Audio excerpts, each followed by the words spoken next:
শুভকে কোলে করে বাড়ির ভিতরে নিয়ে এলাম। ভিতরে এসে দেখি মামাও সাথে এসেছে। আমি তাদের দেখে খুব বড় ধরনের চমক খেলাম। চোখ বড় বড় করে তাদের দেখতে লাগলাম। এরা কারা? সত্যিই কি এরা আমার মামা মামি? এত দামি পোশাক, এমন হাবভাব দেখে মনে হচ্ছে না আমরা তো গরিব ছিলাম। আমি হাঁ করে তাকিয়ে দেখছি। হঠাৎ করেই মামি এসে আমার সামনে দাঁড়িয়ে বলে, ভালো আছিস? আমি আরেক দফা অবাক হলাম। সে আমাকে কি জিজ্ঞেস করছে? আজ পর্যন্ত এরকম কথা শোনার ভাগ্য আমার হয়নি। মামি এবার আমাকে হালকা ধাক্কা দিয়ে বলল, কিরে বল, সুখে আছিস তো? তোর শ্বশুর শাশুড়ি ভালো ব্যবহার করে তোর সাথে? আমি মাথা নাড়লাম। এর মধ্যেই মা আসলেন। মামি মার সাথে ভাব জমাতে শুরু করলেন। কেউ দেখলে বলবে না এই মামা মামি আমাকে দেখতে পারতেন না। আমার এত প্রশংসা আমি নিজেই শুনে অবাক। বলতে হবে, মানুষ লোভে পড়ে সব করতে পারে। আমি কিছুক্ষণ দাঁড়িয়ে তাদের কথা শুনতে লাগলাম। তারপর শুভকে নিয়ে উপরে চলে এলাম।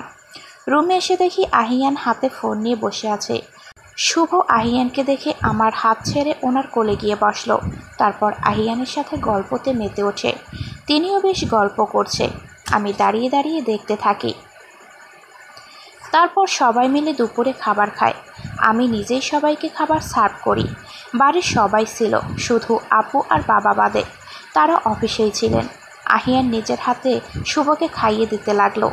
আর আমার মামি, তিনি তো আমার মার সাথে ভাব জমাতেই ব্যস্ত। কিন্তু এতে মনে হয় না আমার মার উপর কোনো প্রভাব পড়ছে, কারণ আমার মতে তিনি খুব বিচক্ষণ একজন মানুষ। খাবার খাওয়া শেষ করে সবাই মিলে বসার ঘরে বসে গল্প করছে। কিছুক্ষণ গল্প করার পর শুভ ক্রিকেট খেলার জেদ করে। আহিয়ান তাকে নিয়ে বাগানে চলে যায়। আমিও তাদের পিছু পিছু আসি। দুজনেই খেলতে থাকে। আহিয়ান বল করছে আর শুভ ব্যাট করছে। ভালোই লাগছে এভাবে তাদের দেখতে। আহিয়ান যে বাচ্চাদের এভাবে সামলাতে পারে সেটা আমার জানা ছিল না। খুব তাড়াতাড়ি মিশে গেলেন বাচ্চাদের সাথে। হঠাৎ করেই মামি এসে আমার পাশে দাঁড়ান। আমাকে বলতে থাকেন, তোর শাশুড়ির কথাবার্তা অনেক ভালো, তা তোর সাথে কি এমন ব্যবহার করে? আমি মুচকি হেসে বলি, উনি আমাকে মার মতোই আদর করে। মামি বলতে থাকে, বাহ, একদিনেই এতদিন তো আমরা লালন পালন করলাম, আর এত তাড়াতাড়ি ভুলে গেলি আমাদের? তা বেশ, টাকা হলে সবাই এমনই করে, কিন্তু আমি সবসময় তোর ভালোই চাই, বুঝলি?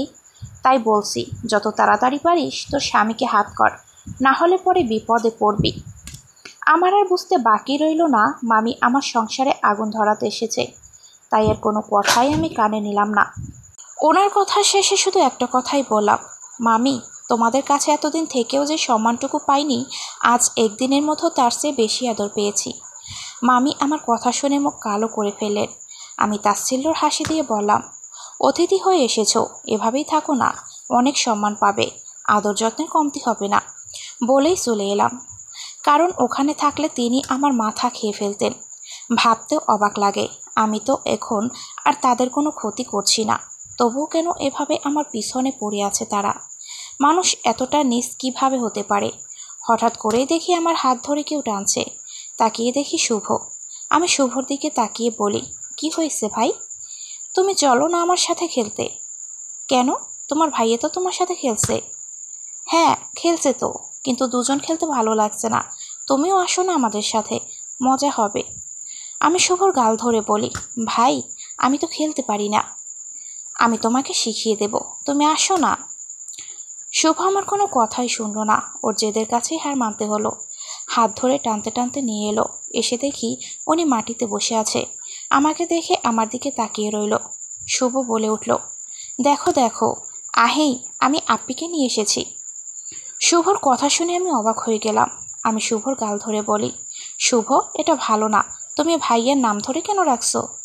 আমার কথা শুনে উনি বলে ওঠে, আমি শুভকে বলেছি এভাবে ডাকতে, তুমি কিছু বলো না। আমি অবাক হয়ে বলি, কিন্তু কেন? এভাবে নাম ধরে ডাকা তো ঠিক না। উনি দাঁড়িয়ে বলেন, কিন্তু আমার কাছে এটাই ভালো লাগে। আচ্ছা, এই নাও। আমার দিকে ব্যাট দিয়ে। এটা দিয়ে আমি কি করব? শুভ বলে ওঠে, আপনি তুমি জানো না এটা দিয়ে কি করে? জানি, কিন্তু আমাকে কেন দিচ্ছেন? উনি বলে ওঠে, ব্যাট করতে। নাও। শুভ, তুমি দূরে দাঁড়িয়ে বল করো। শুভ বলে ওঠে, আচ্ছা আহি। বলেই দৌড়ে গিয়ে দাঁড়ায় বল হাতে নিয়ে। উনি আবারও ব্যাট আমার সামনে ধরে। আমি মাথা নিচু করে আস্তে করে বলি, আমি পারি না ব্যাট করতে। আমার কথা শুনে উনি আমায় ধরে ঘুরিয়ে কাছে নেন। তারপর আমার হাত ব্যাট ওর উপর রেখে নিজের হাত রেখে বলে, দেখো কিভাবে ব্যাট করতে হয়। আমি ওনার মুখের দিকে তাকিয়ে আছি। উনি এভাবে আমার কাছে আসা, আমার হাত ধরা, কেমন একটা অনুভূতি হচ্ছে আমার। এটা আগে কখনো হয়নি, হবে কিভাবে? আমি কখনো এভাবে কারো কাছেই আসিনি। এক ধ্যানে তাকিয়ে আছি ওনার দিকে। উনি শুভকে বল করতে বললে আমার ধ্যান তখন ভাঙে। শুভ বল করলে উনি আমার হাত ধরে ব্যাট করে। এটা দেখে শুভ খুশিতে লাফিয়ে ওঠে। সে আবারও বল নিয়ে আসে। উনি আমাকে বলে, ভালো করে দেখো আমি কিভাবে শেখাই তোমাকে। আমি সামনে তাকিয়ে বলে উঠি, মা আসছেন। উনি আমার কথা শুনে বলেন, তো? আমি নিচু গলায় বলি, এভাবে আমাকে ধরে রাখবেন নাকি মা কি ভাববে? উনি শান্তভাবেই বলে, কিছুই ভাববে না, তুমি খেলায় মনোযোগ দাও। বলেই আবার ব্যাট করেন। এদিকে মা হাঁটতে হাঁটতে একপাশে এসে দাঁড়ান। মামি সেখানেই ছিলেন। তিনি মাকে দেখে তার পাশে এসে দাঁড়িয়ে কথা বলতে থাকেন। মামা মনে হয় ভেতরে আছে। আমি মার দিকে তাকিয়ে দেখি উনি এভাবে আমাকে আর ওনাকে দেখে একটু খুশি। মুচকি হাসলেন তিনি। তার এই হাসি দেখে আমি বেশ লজ্জায় পড়ে গেলাম। মাথা নিচু করে দাঁড়িয়ে আছি, আর এদিকে উনি আমাকে শিখিয়েই যাচ্ছেন। বেশ কিছুক্ষণ এভাবে খেলার পর উনি আমাকে ছেড়ে দেন। পুরো আকাশ তখন লাল বর্ণ ধারণ করে। আমরা সবাই মিলে ভেতরে আসি। মামা মামিরা আজ এখানেই থাকবে। আহিয়ান শাওয়ার নিতে গেছে। আমি শুভকে হাত পা ধুইয়ে দিয়ে ঘরে টিভি অন করে কার্টুন দেখতে দিয়ে মার ঘরে আসি। মা সোফায় বসেছিলেন। মা আমাকে দেখে মুচকি হাসেন। আমি মাথা নিচু করে তার সামনে দাঁড়াই। মা আমাকে দেখে দাঁড়িয়ে আমার মাথায় হাত রেখে বলে, আমি জানতাম তুমি আসবে, আর কেন আসবে তাও জানতাম। আমি মাথা তুলে মার দিকে তাকাই। মা মুচকি হেসে আমাকে বলেন, ভেবো না, আমি তোমার মামির কথায় কিছু মনে করিনি, কিন্তু একটা কথা কি জানো, খুব ভালো লাগলো যে তুমি আমার কাছে আসলে। আমি মার দিকে তাকিয়ে রইলাম। সত্যিই খুব ভালো একজন মানুষ তিনি। মা আমার মাথায় হাত রেখে বলেন, চৌধুরী বাড়িতে অতিথিদের অনেক সম্মান করা হয়, দেখো তারা যেন কখনো অভিযোগের সুযোগ না পায়। আমি মুচকি হেসে মাথা নাড়ালাম। তারপর বলি, আমি চেষ্টা করব মা, এমন যাতে কখনো না হয়। মা হেসে বলেন, যাও তোমার মামা মামির খাবারের ব্যবস্থা করো। তোমার বাবা আর আপু আজ আসতে দেরি হবে, তারা বাইরে থেকে ডিনার করে আসবে। আমি আচ্ছা বলে বাইরে এসে খাবারের ব্যবস্থা করলাম। মামা মামিকে ডেকে শুভকে টেবিলে বসিয়ে দিলাম। সার্ভেন্টকে খাবার সার্ভ করতে বলে মাকে ডাক দিলাম। মা বলেন আহিয়ানকে ডেকে আনতে। আমি নিজেই গেলাম তাকে ডাকতে। রুমে এসে দেখি উনি মাত্র শাওয়ার নিয়ে এসেছে। একটা কালো জিন্স আর বক্সার গেঞ্জি পরা। আয়নায় দাঁড়িয়ে মাথার চুল মুছতে থাকে। আমি দাঁড়িয়ে বলি, মা খাবার খেতে ডাকছে। উনি আমার দিকে না তাকিয়ে বলেন, তুমি যাও, আমি আসছি। ওনার কথায় আমি এসে পড়ি। কিছুক্ষণ পর উনিও আসেন। সবাই মিলে একসাথে খাবার খাই।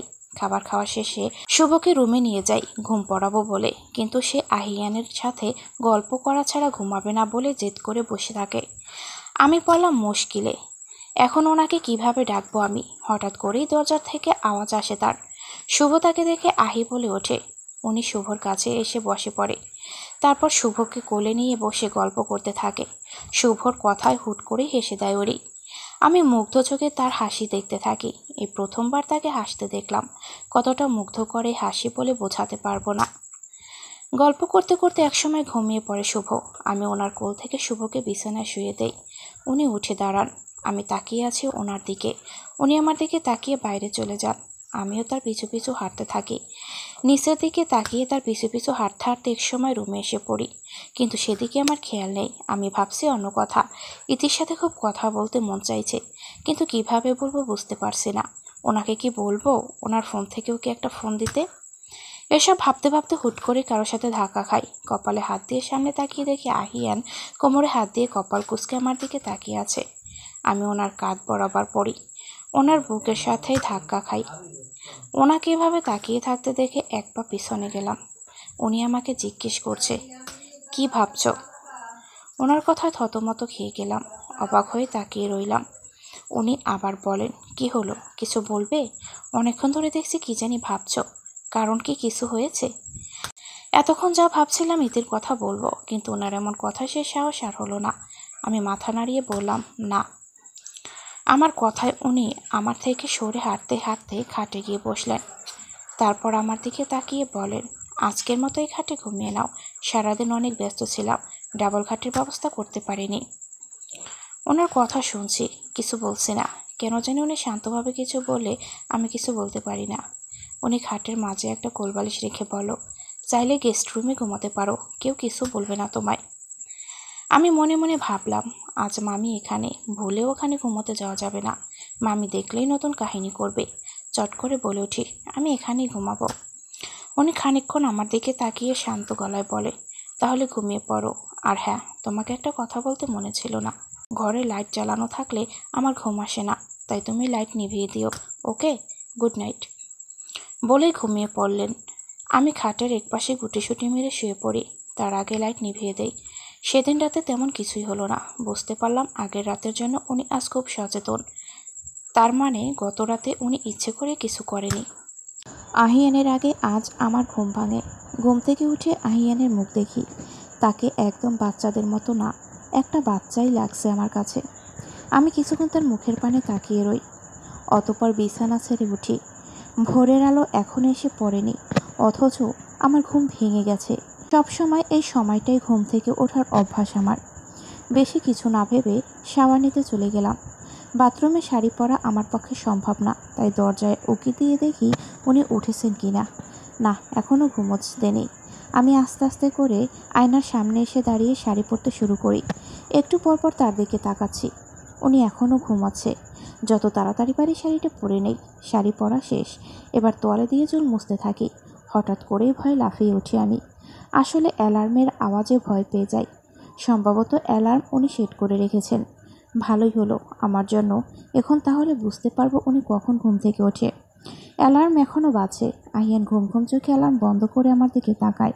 চোখ ডলতে ডলতে আমার দিকে তাকিয়ে বলে, গুড মর্নিং। আমি মাথা নাড়ি। উনি উঠে ফ্রেশ হতে চলে যায়। একটু অবাক লাগলো এটা ভেবে, ওনার টাইমিং সেন্স এত ভালো। আমি হলে অ্যালার্ম বন্ধ করে আরও কিছুক্ষণ ঘুমাতাম। চুল মুছে বেলকনিতে এসে দাঁড়াই। সূর্য আরও কিছুক্ষণ পর উঁকি দেবে মনে হচ্ছে। দরজার আওয়াজ পেয়ে রুমে এসে দেখি উনি জুতা পরছে। আমার আশাতে উনি আমার দিকে তাকায়। একটা কালো রঙের জ্যাকেট আর জিন্স পরা, হয়তো জগিং করতে যাচ্ছে। জুতো পরে নিজেকে আয়নায় দেখে আমাকে বলে, এত তাড়াতাড়ি উঠে পড়লে যে? আমার অভ্যাস আছে। ও আচ্ছা, আমি জগিং করতে যাচ্ছি। উনি চলে গেলেন। আমি ব্যালকনিতে দাঁড়িয়ে ওনাকে দেখছি। উনি হালকাভাবে দৌড়তে দৌড়তে বাড়ির বাইরে যাচ্ছেন। ওনার পিছু পিছু আরও দুজন যাচ্ছে, হয়তো গার্ড হবে। একবার ভাবলাম ওনাকে আমার মামা মামির কথা বলবো, কিন্তু পারলাম না। আচ্ছা, ঠিক কি বলতাম আমি? উনি তো আর আমার মামা মামির সম্বন্ধে কিছুই জানে না। আমি কিছু বললে যদি ভাবে আমি তাদের বদনাম করছি, তখন এর চেয়ে কিছু না বলাই ভালো। থাক। আকাশের দিকে তাকিয়ে সূর্য উদয়ের অপেক্ষা করছি। অনেক দিনের স্বাদ ছিল সূর্য উদয় দেখব। আমার বাসা থেকে তো আর দেখা যেত না, কিন্তু যখন গ্রামে ছিলাম তখন রোজই দেখতাম ভোরের আলো। এখানে বেলকনি থেকে সেটা অনেক ভালো না হলেও কিছুটা দেখা যাবে। দেখতে দেখতে খানিকক্ষণ বাদে সূর্য উদয় হলো। আমি তাকিয়ে দেখছি সূর্য কিভাবে তার উজ্জ্বল আলো দিয়ে চারদিক ভরিয়ে দিচ্ছে। সূর্য উদয়ের সাথে সাথে আশপাশ চমৎকার রূপ ধারণ করলো। পাখিরা বাসা থেকে বের হতে শুরু করলো। তাদের আর কি সারাদিন পাখা মেলে উঠবে আর খাবারের সন্ধান করবে। যদি পাখির মতোই মুক্ত আকাশে ওড়ার স্বাধীনতাটা পেতাম তাহলে খুব ভালো হতো। আরও কিছুক্ষণ দাঁড়িয়ে চারপাশ দেখতে লাগলাম। বেশ কিছুক্ষণ হলো। ওনার আসার সময় হয়ে গেছে মনে হচ্ছে। হঠাৎ করে একটা ঠান্ডা বাতাস আমার শরীর ছুঁয়ে গেল। আমি চোখ বন্ধ করে সেটা উপভোগ করলাম। চোখ মেলে দেখি উনি নিচে দাঁড়িয়ে আমাকে দেখছে। আমি সাথে সাথে ওনার থেকে চোখ সরিয়ে নিলাম। আসলে ওনার চাহনি দেখে আমার কেমন একটা অনুভূতি হলো, বোঝানোর মতো না। তাড়াতাড়ি করে নিচে নামলাম। যতই হোক ওনার স্ত্রী আমি, ওনার প্রতি কিছু দায়িত্ব আছে আমার। নিচে এসে দেখি সব সার্ভেন্ট উঠে কাজ শুরু করে দিয়েছে। আমি হাঁটতে হাঁটতে রান্নাঘরের দিকে গেলাম। রান্নাঘর থেকে তাকিয়ে দেখি উনি রুমের দিকে যাচ্ছে। একটা সার্ভেন্টকে জিজ্ঞেস করলাম উনি এখন কি খাবে।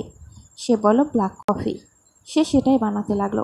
আমি এসব পারি না বলে দাঁড়িয়ে সেটা বানানো দেখছিলাম। অনেক সহজ এটা বানানো। সার্ভেন্ট আমাকে জিজ্ঞেস করলো কিছু লাগবে কি না। আমি মুচকি হেসে মাথা নাড়ালাম, যার অর্থ না। পাশে তাকিয়ে দেখি আরও দুজন সার্ভেন্ট সকালের নাস্তা বানাতে ব্যস্ত। কফি বানিয়ে সার্ভেন্ট আমার হাতে তা দিয়ে দিল। হয়তো বুঝতে পেরেছে আমি এটার জন্য দাঁড়িয়ে আছি। আমি মুচকি হেসে তার থেকে সেটা নিয়ে রুমে চলে এলাম। এই বাড়িতে আজ আমার দ্বিতীয় দিন। ভাবতেই কেমন লাগছে। এত বড় বাড়ির বউ আমি, অথচ তেমন কিছুই জানি না। এসবের সাথে মানায় না আমাকে। রুমে এসে দেখি উনি নেই, মনে হয় শাওয়ার নিতে গেছে। আমি কফি মগটা বিছানার পাশে টেবিলে রাখলাম, এরপর বিছানা ঠিক করতে লাগলাম। এর মাঝেই উনি বের হয়ে এলেন। আমি এসে তাকে কফিটা হাতে দিলাম। উনি কফি মগটা আমার হাত থেকে নিয়ে মুখে চুমুক দিয়ে আমাকে জিজ্ঞেস করে, তুমি বানাওনি? ওনার কথায় আমার মুখ মলিন হয়ে গেল। আমি মাথা নাড়িয়ে বলি, না। উনি সোফায় গিয়ে বসে বলেন, কোনো ব্যাপার না, তোমাকে বানাতে হবে এমন না। আমি তোমাকে রান্নাঘরে যেতে দেখলাম, ভাবলাম তুমি বানিয়েছো তাই। না, আমি পারি না বানাতে, তবে শিখেছি, আপনাকে বানিয়ে খাওয়াবো। উনি কফি মগে এক চুমুক দিয়ে বলেন, ঠিক আছে। তাজ ভার্সিটিতে যাবে না? আমি অবাক হয়ে বলি, ভার্সিটি? আহিয়ান কপাল আমার দিকে তাকিয়ে বলে, হ্যাঁ ভার্সিটি। এত অবাক হবার কি আছে? কি ভাবছো, পড়াশোনা ছেড়ে দেবে নাকি? আমি চট করে বলি, না না, করবো তো, কিন্তু আপনি আমাকে ভার্সিটিতে যেতে দেবেন? দেব না কেন? আমি খুশিতে চেঁচিয়ে বলি, সত্যি? উনি অবাক হয়ে আমার দিকে তাকিয়ে আছে, হয়তো বুঝতে পারছে না আমি এতটা এক্সাইটেড কেন। উনি আবারও কপাল কুঁচকে আমাকে জিজ্ঞেস করে, তো আজ যাবে ভার্সিটিতে? আজ? আজ কিভাবে যাব? হ্যাঁ, তাও ঠিক, বাসায় মেহমান আছে। এখন তুমি ভার্সিটিতে গেলে মার কাছে ভালো লাগবে না। আচ্ছা, তাহলে কাল যে। আচ্ছা। আর হ্যাঁ, আমার সাথে যাবে? টাইমলি রেডি হয়ে থাকবে, বুঝলি? আচ্ছা। চমকে উঠে, কি বলেন? আপনার সাথে যাব? হ্যাঁ, আমার সাথে। কেন, কোনো সমস্যা? সমস্যা আমার না, আপনার হবে। কেন? আমার মতো একটা মেয়েকে আপনার সাথে নিয়ে গেলে আপনার বন্ধুরা আপনাকে নিয়ে মজা করবে। এছাড়া ভার্সিটির আরও মানুষ তো আছে। কারণ কি, তুমি কি একটা ছাগল নাকি যে আমার সাথে গেলে সবাই মজা করবে? না, তা না। উনি দাঁড়িয়ে আমার কাছে আসতে থাকে। তো কিছু না বলেই চলে যাচ্ছিলাম, হঠাৎ করেই শাড়ির আঁচল টান খেলো। আমি অবাক হয়ে গেলাম। মানে কি, আহিয়ান আমার শাড়ির আঁচল ধরেছে? চোখ বড় বড় করে পিছনে ঘুরলাম। আমার তাকানো দেখে আহিয়ান কপাল কুঁচকে তাকালো, ইশারা করে বলল, কি? আমি রেগে গিয়ে কিছু বলতে যাব, তখন খেয়াল হলো শাড়ি খাটের পাশে ছোট টেবিলের সাথে আটকে গেছে। লজ্জা মাথা নিচু করে নিলাম। ভাগ্যিস কিছু বলিনি, না হলে আমাকে নিয়ে খুব হাসতেন উনি। আমি ওনার কাছে এসে শাড়িটা ছাড়িয়ে নিয়ে চলে এলাম। কপাল চাপড়ালাম। ইস, কত বোকা আমি! এত তো ভাবা উচিত ছিল উনি কেন আমার শাড়ি ধরে টানবেন। আজব তো, এতটুকু কমন সেন্স কেন নেই আমার? এসব ভাবতে ভাবতে নিচে এলাম। সার্ভেন্টরা খাবার সাজাচ্ছে। বাবা আর আপু এসে খাবার টেবিলে বসলো। মা তাদের খাবার সার্ভ করছে।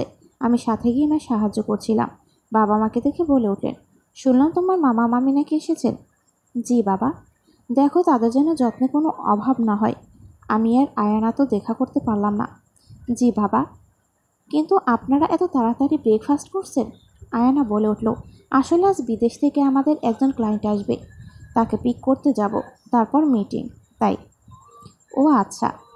বাবা আর আপু খাবার খেয়ে চলে গেলেন। মামাকে বলে, তোমার মামা মামি উঠলে তাদের খাবার ব্যবস্থা করো, আমি একটু ঘরে যাচ্ছি। জি মা। মাও চলে গেলেন। আমি একবার শুভর ঘরের দিকে উকি দিলাম। সে এখনও ঘুমোচ্ছে। আমি ওর কপালে আদর করে আলতো করে একটা চুমু দেই। তাকিয়ে দেখে শুভ উঠে গেছে ঘুম থেকে। আমাকে দেখেই সে জড়িয়ে ধরে। তারপর আহিয়ানের কাছে যাবার জন্য আবদার করে। আমি তাকে ফ্রেশ করিয়ে নিয়ে আসি আহিয়ানের কাছে। আহিয়ানকে দেখে দৌড়ে গিয়ে তাকে জড়িয়ে ধরে। কিছুক্ষণ দুজন মিলে খুনসুটি করে। আমি দূর থেকেই তাদের খুনসুটি দেখতে থাকি। মামা মামি উঠে গেলে সবাই মিলে একসাথে সকালের নাস্তা করি। মামা মামি বাবার কথা জিজ্ঞেস করায় তাদের ব্যস্ততার কথা বলি। সবার সাথে গল্প করেই সকাল কেটে যায়। মামা মামিরা দুপুরে খাবারের পরই চলে যায়। আহিয়ান তাদের সাথে গেছে। শুভর জন্য মনটা খুব খারাপ, জানি না আবার কবে আসবে। যাবার আগে অনেক কাঁদলো, কিন্তু আহিয়ান তাকে সামনে নিল। তারা চলে যাবার পরে ঘরে এসে বসে রইলাম। হঠাৎ করেই চোখ এলো আহিয়ানের বুক সেলফের দিকে। অনেক গল্পের বই তাতে। গল্পের বই পড়ার খুব শখ আমার, কিন্তু মামির কারণে কখনো কিনিনি। তার বুক সেলফ থেকে একটা বই বের করলাম। বইটা ছিল শরৎ চট্টোপাধ্যায়ের দেবদাস উপন্যাসটি। এটা পড়ার খুব ইন্টারেস্ট ছিল আমার। অনেক শুনেছি এটার ব্যাপারে। ভাবলাম মন ভালো করার জন্য এটাই সর্বশ্রেষ্ঠ উপায়। তাই পড়তে শুরু করলাম। কিছুটা পৃষ্ঠা পড়লাম, ভালোই লাগছিল। তাদের প্রেমের সূত্রপাতগুলো। আগ্রহ আরও বেড়ে গেল। পরের পৃষ্ঠা পড়ার জন্য বইয়ের পাতা উল্টোতে যাব, তখনই কি আমার হাত থেকে বইটা নিয়ে গেল। মেজাজ গেল বিগড়ে। রেগে তাকিয়ে দেখি আহিয়ান বই নিয়ে দাঁড়িয়ে আছে। রেগেই বললাম, এটা কি করলেন আপনি? বইটা নিলেন কেন? কোনো কাজ নেই তোমার? কি পড়ছো এইসব? বইটা পড়ছিলাম, জানেন কত ইন্টারেস্টিং ছিল। হ্যাঁ, মেয়েদের প্রেমের ব্যাপারে ইন্টারেস্টই বেশি আমি জানি, কিন্তু তোমার পড়াশোনা নেই? পড়াশোনা রেখে এসব পড়ছো? কোমরে হাত দিয়ে বলি। ও আচ্ছা, মেয়েদের ইন্টারেস্টই বেশি, তাহলে বইটা আপনার কাছে কেন? এটা নিয়ে আপনি কি করছিলেন? বইটার এদিক ওদিক করে কিনেছিলাম এক সময় পড়ার জন্য, কিন্তু কখনো পড়া হয়নি। অসহায় মুখ করে বলি, আচ্ছা আপনি পরে পড়ে নিয়েন, এখন আমাকে দিন না, আমি পড়ব। আগে পড়তে বসো, যাও। ধমক দিয়ে মুখ ফুলিয়ে বলি, আমার কোনো বই নেই, কি পড়বো, আপনি এটা দিন। বলেই ওনার হাত থেকে নিতে যাচ্ছিলাম, উনি বইটা উঁচু করে নেয়। আমি ধরতে পারি না, ফসকে যাই। উনি এবার বলতে শুরু করে, তোমার বই নেই, আমার আছে, যাও টেবিলে গিয়ে পড়তে বসো। আমি মুখ ফুলিয়ে টেবিলে গিয়ে বসি। উনি বইটা রেখে ফোন নিয়ে বসে। এটা কি হলো? আমাকে পড়তে বসতে বলে নিজে ফোন টেপা হচ্ছে? না, এটা হতে পারে না। বুদ্ধি আটলাম কীভাবে ওনাকে জব্দ করা যায়। আমি বলে উঠলাম, এই সাবজেক্টটা বুঝতে পারছি না, বুঝিয়ে দিন। উনি ফোনের স্ক্রিন থেকে চোখ সরিয়ে আমার দিকে তাকিয়ে বলে, আমাকে বলছো? হ্যাঁ, আপনাকে বলছি, ভার্সিটির ফার্স্ট বয়, নিন বুঝিয়ে দিন। মনে মনে হাসতে লাগলাম। কি ভেবেছিল আমাকে পড়তে বসতে বলে নিজে মজা করবে? এত সহজ নাকি? উনি উঠে এসে চেয়ারে বসলো, তারপর আমার কাছ থেকে বইটা নিয়ে বলতে লাগলো, আমার রেকর্ড এখন পর্যন্ত কেউ ভাঙতে পারেনি, বুঝলে? ওনার কথায় মুখ ভেঙচি দিলাম। আসতে মেধাবী ছাত্র। এবার উনি আমাকে পড়াতে শুরু করলেন। না, আসলে খুব ভালো করে পড়া বুঝিয়ে দিচ্ছেন আমায়। বোঝানোর পর হুট করেই আমাকে একটা প্রশ্ন জিজ্ঞেস করে। আমি সেটা না পারে খুব জোরে আমায় ধমক দেয়। ভয়ে আমি চোখ বন্ধ করে নিই। কিছুক্ষণ পর ওনার ধমকানি আর শুনতে পেলাম না।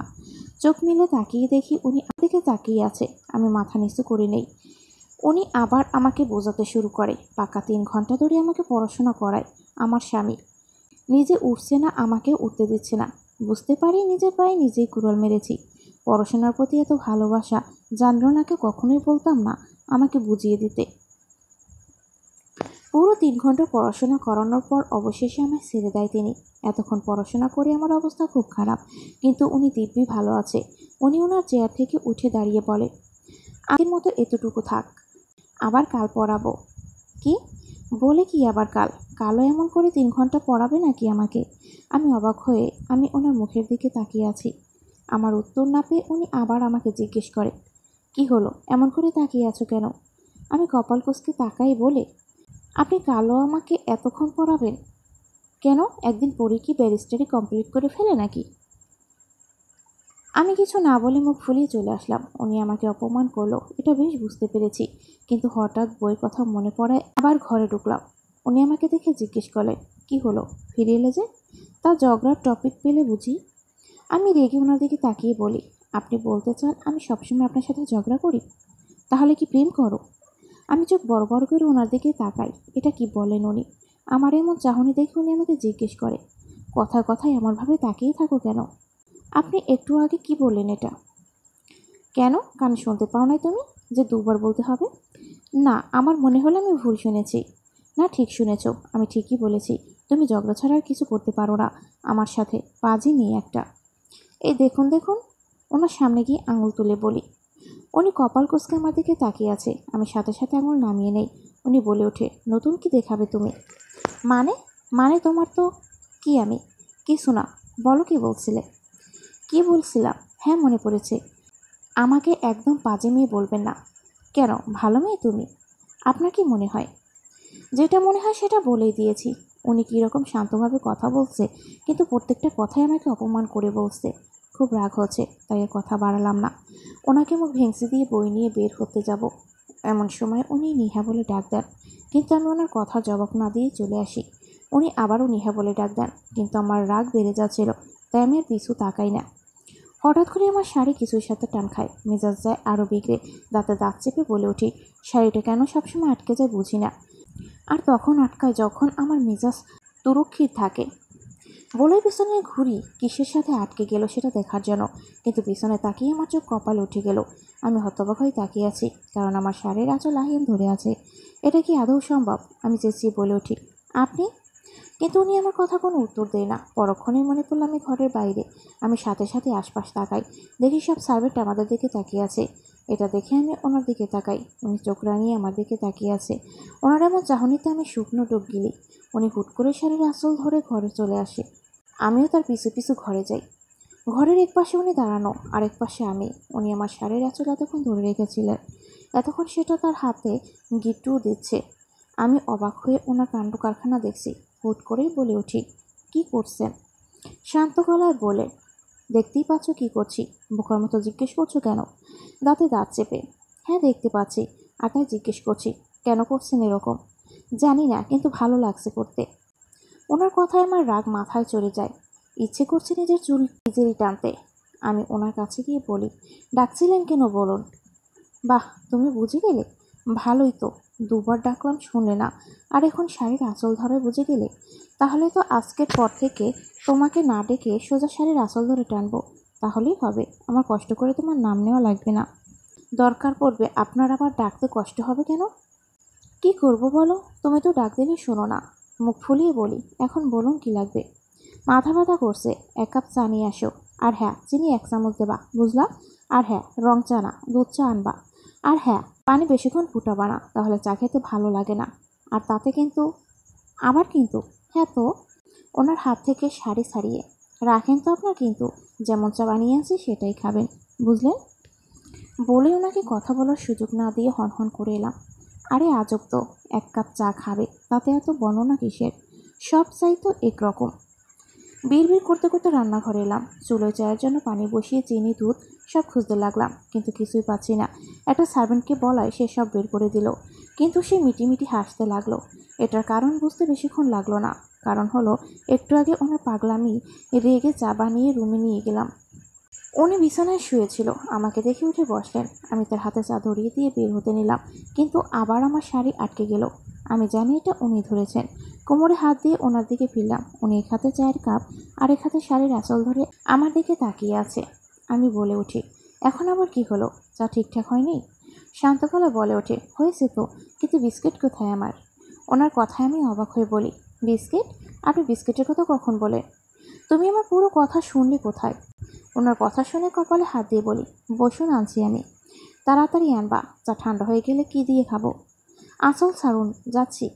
উনি আঁচল ছেড়ে দিল। আমি তাড়াতাড়ি করে নিচে গিয়ে বিস্কিট নিয়ে আবার রুমে আসি।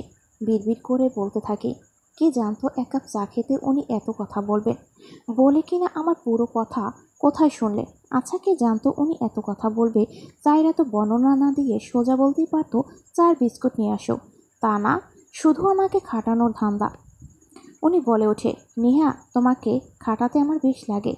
রেগে বিস্কিটগুলো বিছানায় রেখে বই নিয়ে বের হয়ে এলাম। এখানে থাকলে আমার আর বই পড়া হবে না, সেটা আমি বুঝতে পেরেছি। আমি বই নিয়ে ড্রয়িং রুমে এসে বসেছি। সোফায় বসে পড়তে শুরু করলাম। প্রায় অনেকক্ষণ পড়ার পর খেয়াল হলো সব নিস্তব্ধতা। এর কারণ কি?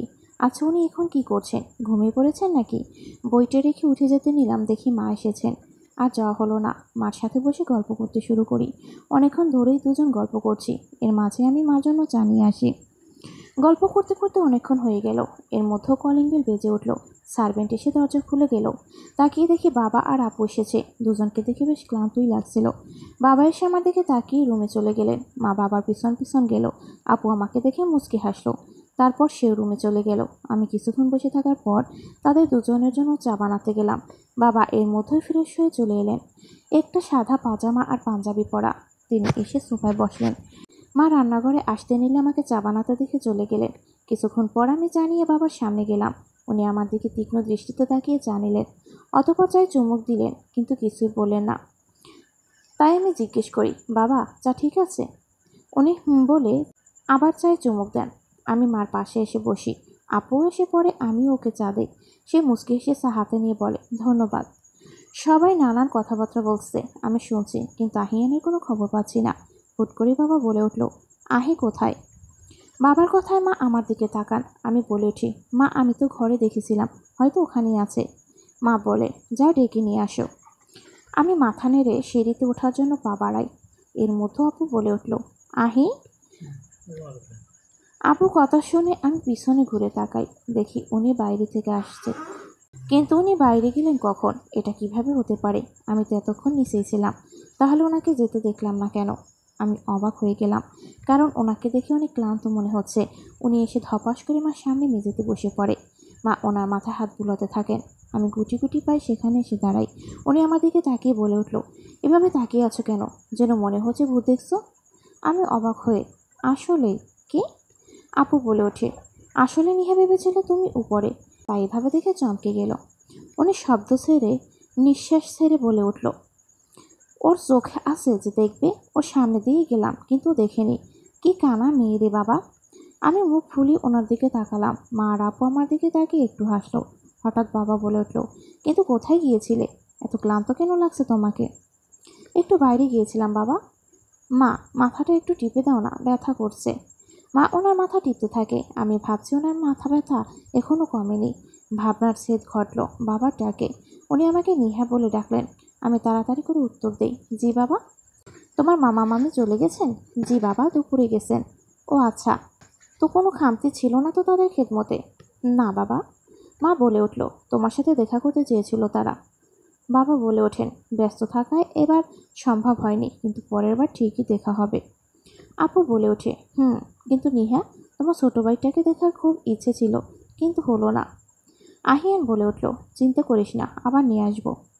মা বলে ওঠেন, জানিস, আহি শুভকে বলেছে যে তাকে আহি বলে ডাকে। তার মুখে কথাটা অনেক সুন্দর লাগছিল। আহি, এটা করব, আহি, এটা খাবো। এতদিন পর পুরো বাড়িটা যেন মেতে উঠেছিল। আপু বলে উঠল, চিন্তা করো না মা, তোমার ছেলে তোমার সেই স্বাদ খুব তাড়াতাড়ি পূরণ করবে। আমার দিকে তাকিয়ে আপুর কথার মানে বুঝতে আমার অনেক সময় লাগলো। আর যখন বুঝতে পারলাম তখন মাথা নিচু করে নিলাম। কারণ লজ্জা না, কারণ হলো তাদের এই আশা কখনো হবে না। না আমি আহিয়ানকে ভালোবাসি, আর না সে আমাকে ভালোবাসে। আহিয়ান বলে উঠল, বাবা, তোমার মেয়েকে বিয়ে দিয়ে দাও। বাবা বলে ওঠে, মেয়ের যখন সময় হবে সে ঠিকই করে নেবে, এটা নিয়ে তোমাকে ভাবতে হবে না। আমার মেয়েকে আমি জোর করব না। বাবার কথাটা খুব ভালো লাগলো। আসলে আপুকে অনেক স্বাধীনতা দিয়েছেন তিনি, আর আশাও অনেক।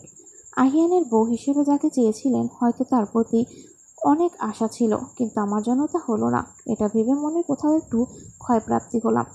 বাবা আহিয়ানকে জিজ্ঞেস করলো, তা কাল ভার্সিটিতে যাচ্ছ তো? জি বাবা।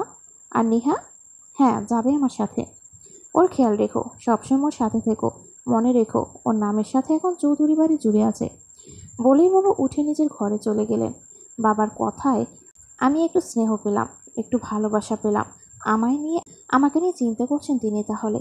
কথাগুলো একটু কড়া বলেন, যাতে আমি বুঝতে না পারি, কিন্তু মা আপুদের মুখ দেখে বিষয়টা বুঝলাম। তারা বাবার চলে যাওয়াতে মিটিমিটি হাসছে। রাতে খাবার টেবিলে সবাই একসাথে বসে খাবার খাচ্ছে। আমি সবাইকে খাবার সার্ভ করে দিলাম। বাবা খাবার খেয়ে উঠে পড়লেন। আমি আপুর পাশে বসে খাচ্ছিলাম। হঠাৎ করে আহিয়ান বলে উঠল, আম্মু, খাবার শেষে আমাদের বাড়ির বাচ্চাটার জন্য এক গ্লাস দুধ গরম করে পাঠিয়ে দিও। বলেই উঠে পড়ে সে, কিন্তু আমার মাথায় কিছুই ঢুকলো না। আহিয়ানের কথা শুনে আমি অনেকটা অবাক হই, কারণ আমি এখন পর্যন্ত কোনো বাচ্চা দেখলাম না। তাহলে আহিয়ান কার জন্য গরম দুধের কথা বলেছে? আমি একবার আপু আর একবার আম্মুর মুখের দিকে তাকাই। তারা দুজনে মুখ টিপে হাসছে। আমি আম্মুকে বলি, মা, এই বাড়ির বাচ্চাটাকে আমি কেন দেখলাম না তাকে? আমার কথা শুনে মা রহস্যময় হাসি দিয়ে উঠে গেলেন, কিন্তু আমার কথার উত্তর দিলেন না। আমি এবার আপুর দিকে তাকাই। আপু আমার চাহনি দেখে জোরে হেসে বলেন, তুমি বোঝোনি আহি কার কথা বলেছে? আপুর কথায় আমি ভুরু কুঁচকে ফেলি। আমি এবার আমার ঘাড়ে হাত রেখে বলি, হ্যাঁ, তোমাকেই বলেছে। আপুর কথা শুনে আমি লজ্জায় মাথা নিচু করে নেই। উনি এভাবে সবার সামনে আমাকে অপমান করলো। সারাদিন তো অপমান করতেই থাকে, আর এখন এখানে এভাবে অপমান করলো। ওনার কাছে আমি একটা বাচ্চা? Like seriously? কিভাবে বললেন উনি এই কথা আমাকে, তাও আম্মু আর আপুর সামনে? আমি রেগে উঠে যাই। ঘরের সামনে এসে দেখি সার্ভেন্ট দরজায় দাঁড়ানো। উনি সার্ভেন্টকে দরজা থেকেই চলে যেতে বলেন, কিন্তু কেন? সার্ভেন্ট চলে যেতেই আমি যে দেখি দরজা নক করা। এটা কি হলো? আমি দরজা নক করতে উনি দরজা খুলে দিলেন। আমি ভিতরে এসে দেখি উনি দুধের গ্লাসটা চামচ দিয়ে নাড়ছেন। আমি ভেবেই গেছিলাম আজ ওনার সাথে আমি ঝগড়া করবই। আমি ঘরে ঢুকেই বলতে থাকি, আপনি নিচে কি বলেন? আমি একটা বাচ্চা? আপনি জানেন আমার বয়স 18, তাহলে আপনি আমাকে কিভাবে বাচ্চা? বলার আগেই উনি দুধের গ্লাস আমার মুখে দিয়ে দেন। উনি শান্তভাবে বলে, এটা খেয়ে শেষ করে নাও, তারপর ঝগড়া করো, এনার্জি পাবে। ওনার কথায় আমি কপাল কুঁচকে তাকিয়ে আছি। গ্লাসটা উনি এখনও ধরে আছেন। আমি অর্ধেকের মতো খেয়ে বলে উঠি, সি, আর খাবো না। বলতেই উনি আবার গ্লাস আমার মুখে দিয়ে দেন আর বলেন, পুরোটা শেষ করো। আমি চোখ বন্ধ করে খেতে থাকি। অতপর উনি আমাকে পুরোটা খাইয়ে ছাড়লেন। উনি গ্লাসটা রেখে বলেন, গুড গার্ল, এবার বলো কি বলবে। আপনি নিশ্চয় বলেন আমি একটা বাচ্চা। আম্মু আর আপুর সামনে আপনি এভাবে আমাকে অপমান করলেন কেন? অপমান কোথায় করলাম? অপমান কোথায় করলেন মানে? সবার সামনে আমাকে একটা বাচ্চা বললেন আপনি। বাচ্চাকে বাচ্চা বলবো না তো কি বুড়ি বলবো? কি? তাহলে? ছোট্ট একটা বাচ্চা মেয়ে, আবার কথা বলো কত বড় বড়। আমার বয়স 18, বুঝলেন তো? তাহলে আমি বাচ্চা হলাম কিভাবে? উনি আমার কথা শুনে হঠাৎ করেই আমার কাছে আসেন, কিন্তু আমি দাঁড়িয়ে আছি, পিছিয়ে যাইনি, কারণ আমি জানি উনি এমন কিছুই করবে না। কিন্তু কিছু একটা তো করবে, যা পাগলামো ছাড়া আমার কাছে আর কিচ্ছু মনে হবে না। ঠিক তাই হলো। উনি আমার কাছে এসে দাঁড়িয়ে নিজের হাইট মাপলেন। তারপর বলেন, দেখো তুমি আমার থেকে কত ছোট, আমার ঘাড় অবধি পড়ো তুমি, বাচ্চা একটা পিচ্চি মেয়ে, আবার কথা বলো। ওনার কথা শুনে আমি মুখ ফুলিয়ে ঘুরিয়ে নেই। আমি চমকে উঠি, কারণ ঘরে দুটো বেড, একজন শুতে পারবে এরকম টাইপের দুটো বেড। আমি চোখ বড় বড় করে ওনার দিকে তাকাই। উনি আমার দিকে না তাকিয়ে একটা বেডে গিয়ে বসে। আমি ওনার কাছে গিয়ে বলে উঠি, এখানে এরকম বেড আসলো কখন? যখন তুমি ঝগড়া করে বাইরে গেলে তখন। ঝগড়াকে আমি একা করি? আচ্ছা, এটা নিয়ে পরে কথা হবে, আগে এটা বলুন, কখন আনলেন এগুলো আর কিভাবে? কেউ দেখেনি? না, বাড়ির পিছনের দরজা দিয়ে এনেছি, কেউ দেখেনি। তাহলে আপনি বাড়ির পিছনের দরজা দিয়ে বাইরে গিয়েছিলেন আর সবার সামনে আমাকে কানা বানালেন? তো সবাইকে বলতাম বাড়ির পিছনের দরজা দিয়ে গিয়েছিলাম, তখন সবাই জিজ্ঞেস করলে আমি কি বলতাম, কেন গিয়েছি বলো? আমি চুপ হয়ে গেলাম। আসলেই তিনি কি বলতেন? আর এখানে তিনি যা করেছেন সেটা তো আমার জন্যই করেছেন। হুট করেই একটা কথা মাথায় আসলো। আমি তাড়াতাড়ি করে ওনাকে জিজ্ঞেস করি, আপনি এটা করলেন? কিন্তু যদি কেউ দেখে ফেলে তখন? মা দেখলে কি ভাববে? উনি কিছুক্ষণ চুপ থেকে তারপর বলেন, এখন যেমন দরজা নক করে রেখেছি তখনও রাখবো। আমি বলে উঠি, এটা কেমন দেখা যাবে না? আপনি সবসময় দরজা নক করে রাখবেন? উনি আমার দিকে তাকিয়ে বলে ওঠেন, তোমার জ্বালায় আর পারছি না আমি। আমি জ্বালাই আপনাকে? তাহলে আর কি? বলেই আবার আমার শাড়ির আঁচল ধরে হাত দিয়ে গিটু দিতে থাকে। আমি অবাক হয়ে ওনার কাণ্ড দেখছি। এরকম সিচুয়েশনে উনি এটা কি করছেন আমি বুঝে উঠতে পারছি না। আমি ওনার দিকে তাকিয়ে আছি, আর উনি নিচের দিকে তাকিয়ে আমার আঁচল নিয়ে ফাজলামি করছে, ভাবা যায়? আমি ওনার পাশ থেকে উঠে নিজের খাটে এসে বসে পড়ি। উনি কপাল কুঁচকে আমার দিকে তাকিয়ে বলে, এটা কি হলো? যা হবার তাই হলো। মানে? আপনি জানেন আপনি হলেন আমার জাতশত্রু। কি বললে তুমি? যা শুনলেন তাই। যেদিন থেকে আপনার সাথে দেখা হয়েছে সেদিন থেকে সব কিছু উল্টো হচ্ছে। যাই হোক না কেন, সব জায়গায় আপনি থাকবেনই। আমি তোমার হেল্প করছি আর তুমি এটা বললে? যা বলেছি ঠিক বলেছি, বলে অন্যদিকে মুখ করে শুয়ে পড়লাম। হঠাৎ করে মনে হলো আমার উপর বৃষ্টি পড়ছে। আমি লাফ দিয়ে উঠে পড়ি, দেখি উনি দাঁড়িয়ে হাসছে, ওনার হাতে পানির জগ। বিছানার দিকে তাকিয়ে দেখি পুরো বিছানা ভিজে একাকার। আমি দাঁড়িয়ে বলি, এটা কি করলেন? তুমি বললে না আমি তোমার জাতশত্রু, আর জাতশত্রুদের কাজ কি? শত্রুর ঘুম হারাম করা। তাই করলাম। এখন ঘুমাও তুমি, বলেই বাঁকা হেসে নিজের বিছানার দিকে গেলেন। আমি রাগে ফুঁসছি, শান্তিতে একটু ঘুমোতে দিবে না আমাকে? উনি পিছে ফিরতেই আমি ওনার হাত থেকে পানির জগটা নিয়ে ওনার বিছানা পুরো ফেলে দিলাম। ওনার বিছানা ভিজে একাকার। আমি জোরে হেসে বললাম, ঘুম হারাম করাও কিন্তু শত্রুর প্রতিপক্ষের কাজ। আমার কথা উনি রেগে আমার দিকে তাকালেন। আমি পাশ দিয়ে হেঁটে অন্যদিকে চলে এলাম। উনি বালিশ নিয়ে আমার কাছে আসলেন। আমি আমার বালিশ নিয়ে খাটের ওপাশে চলে গেলাম। দুজন বালিশ নিয়ে মারামারি করতে লাগলাম। একসময় ওনার বালিশ ছেড়ে তুলো বেরিয়ে আসলো। আমি আবারও হেসে দিলাম। তারপর দুজন মিলে পুরো ঘর দেখতে লাগলাম। ঘরের অবস্থা আসলেই খারাপ। বিছানায় ঘুমানো যাবে না, এখন ঘুমাবো কোথায়? উনি আমার দিকে তাকালেন, আমি ওনার দিকে তাকাই। ব্যাপারটা পরিষ্কার। আমি ওনার আগেই দৌড়ে বেলকনিতে চলে আসি। তাড়াতাড়ি করে দোলনা গিয়ে বসে পড়ি। এর মানে এখানে আমি ঘুমাবো। উনি আমার সামনে এসে কোমরে হাত দিয়ে বলে, নিহা নামো। না, নামবো না, আমি এখানে ঘুমাবো। দোলনা আমার। তো নামো এখান থেকে, আমি ঘুমাবো এখানে। না, নামছি না, আমি ঘুমাবো এখানে। বলেই দোলনায় বালিশ রেখে ঘুমিয়ে পড়লাম। হুট করেই মনে হলো কেউ আমাকে কোলে তুললো। আমি তাড়াতাড়ি চোখ মেলে তাকিয়ে দেখি আমি আহিয়ানের কোলে। প্রথমত আমি এই আহিয়ানের কোলে থাকার ধাক্কাটা সামলাতে পারিনি। তার মধ্য নিচে তাকিয়ে দেখি উনি একদম আমাকে বেলকনির কর্নারে নিয়ে এসেছে। আমি ওনার দিকে তাকাতেই উনি দাঁতে দাঁত চেপে বলেন, তোমাকে এখান থেকে ফেলে দিই, একেবারে মরে ভূত হয়ে যাবে, আমার ঝামেলা শেষ। আমি ভয়ে ওনার গলা জড়িয়ে ধরি। তবে একটু সাহস নিয়ে বলি, আমাকে আপনার ঝামেলা মনে হয়? এমনিতেও আমি মরে গেলে ভূতে এসে আপনাকে জ্বালাবো, বলে দিলাম। উনি অসহায়ভাবে আমার দিকে তাকিয়ে বলে, তার মানে তুমি মরে গিয়েও আমাকে শান্তিতে থাকতে দেবে না? আমি একগাল হেসে বলি, না। পাজি মেয়ে একটা, বলেই আমাকে ধপাস করে দোলনায় বসিয়ে দেয়। আমি এবার একটু সরে বসি, তখন উনি আমার পাশে বসে। কিছুক্ষণ চুপ থেকে বলে, তোমার মরে ভূত হওয়া লাগবে না, তুমি এমনিতেই ভূতনি। কি? হ্যাঁ, একটা ভূতনি তুমি। বেঁচে থেকে এখনই ভূতনির মতো আমাকে জ্বালাও। আমি মুখ ভেঙচি দিয়ে বলি, আমি ঘুমাবো, গুড নাইট। বুড়োকুচকে বলে, আমার ডায়লগ আমাকে বলছো? আমি মাথা নাড়িয়ে একপাশে হেলান দিয়ে বসে রইলাম। এরপর আর ওনার কথা জানি না। পরদিন সকালে আমার ঘুম অনেক দেরি করে ভাঙে, আর ঘুম ভাঙার পর দেখি আমি বিছানায়। আমার শরীরে একটা চাদরও দেওয়া, কিন্তু এটা কিভাবে হতে পারে? শুয়েছিলাম তো দোলনায়, তাহলে এখানে আসলাম কিভাবে? পাশে তাকিয়ে দেখি উনি ঘুমিয়ে আছে বিছানায়। এবার ভালো মতো চোখ পড়ল, এটা আগের বিছানা, তার মানে উনি রাতে কি এসব করেছে যে এখনও ঘুমোচ্ছে? আজ আমি ওনার পাশে ঘুমিয়েছি, আর উনি আমার পাশে। আমি ঘুম ঘুম চোখে ওনাকে দেখতেই ব্যস্ত। খুব গভীর ঘুমে আচ্ছন্ন উনি। ওনাকে দেখার মধ্যে একটা প্রয়াস আছে, কিন্তু সেটা আমি বুঝে উঠতে পারছি না। এর মধ্যে অ্যালার্ম বেজে ওঠে। উনি ঘুম ঘুম চোখে তার পাশে টেবিলের হাত নাড়ছে, কিন্তু অ্যালার্ম আমার এপাশে বাজছে। উনি ঘুমের মধ্যেই আমাকে বলে, নিহা অ্যালার্মটা বন্ধ করো প্লিজ, আমি এখন ঘুমাবো। বলেই ওপাশেই ঘুমিয়ে গেল। আমি উঠে অ্যালার্ম বন্ধ করে ফ্রেশ হতে চলে গেলাম। আজও কালকের মতো উকি দিয়ে বের হলাম শাড়ি পরতে।